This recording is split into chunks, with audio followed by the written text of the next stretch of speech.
They say the revolution will not be televised. And then there's this. The tired and blind nation needs to hear this. I'm sorry, I'm back.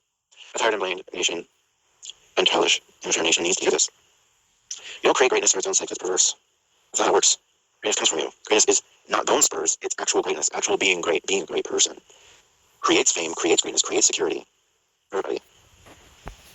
Actual greatness does not proclaim itself because it just is great, and then everybody sees how great it is, and they try to find who's responsible for it, and then the keyword try, they try to find who's responsible for it because that person hasn't drawn a big fluorescent highlighter around it, and it itself is not fake, it's real. Greatness comes as wonderful things happening to other people, and them wondering why. And when they trace to try to find the answer, they have to do a lot of tracking through cause and effect that eventually leads them to this person who just is being a great person, and now they can be identified because someone bothered to find out why they are so blessed. And they find this person and they think that person is so great, and they make their name big and they make their face big and they beautify that person and they sing songs about that person. That's greatness. That's greatness. Greatness is not, I'm great, I'm great, I'm great. Remember that, or I'll sue you. That's not what greatness is. That's the anti-greatness. That's the antithesis of greatness. That is appalling disgustingness trying to emulate greatness. That's what that is. So greatness is always like a consequence of a person being a great person.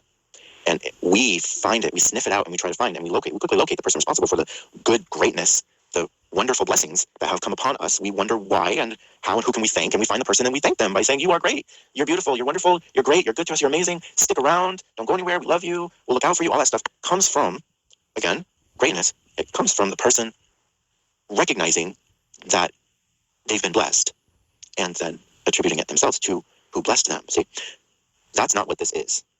That's not this situation. And you can see clearly that's not that situation because the person herself is so insistent that you recognize that they're great.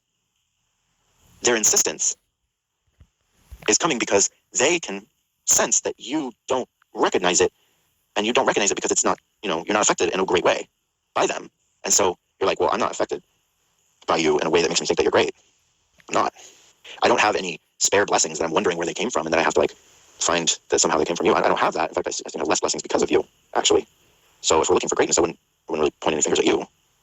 So that's the situation that we're in, right? So I think that MAGA is a general misunderstanding of what greatness is. And I think that's a very important word and a very important point because part of MAGA, the G, is greatness. It's about greatness. So it's interesting that MAGA's key delusion involves an understanding of what greatness is, and also their key attention point is about the issue of greatness right now. And I think that if we could lay this bare so that everybody could see it, and I think we can with language if we're just patient and we can lay it out for what it is. I think that, even the cult indoctrinated people can see it. And there will always be the hardcores, obviously, but when enough of their fellows wake up and leave them behind, they're a shrinking island in the middle of a nothingness of delusion, and they'll see themselves, what they've become, and that'll be sad, but, then they can join us in the land of sunlight and revelation of truth, set free everyone, including, Donald Trump, who I haven't had to mention this entire time by name, and yet we all knew that's exactly who it was about, right? Because what I'm talking about right now is a psyop. It's a psychological warfare against the American human. The American. It's a psyop war against America.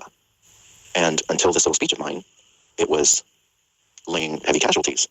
But now, this entire line of reasoning constitutes a very fiery retort, shall we say, against the entire psychological proposition. So it's a bit of a line in the sand in 2026. And I think that it's the beginning of revelatory discourse, shall we say, of a very fiery, spicy nature against a soon-to-be fully denuded and identified and humiliated enemy. And I think that's how we started 2026, off with a bang. Because I saw fireworks last night, and it made me think of my republic, and I miss it. I miss it terribly.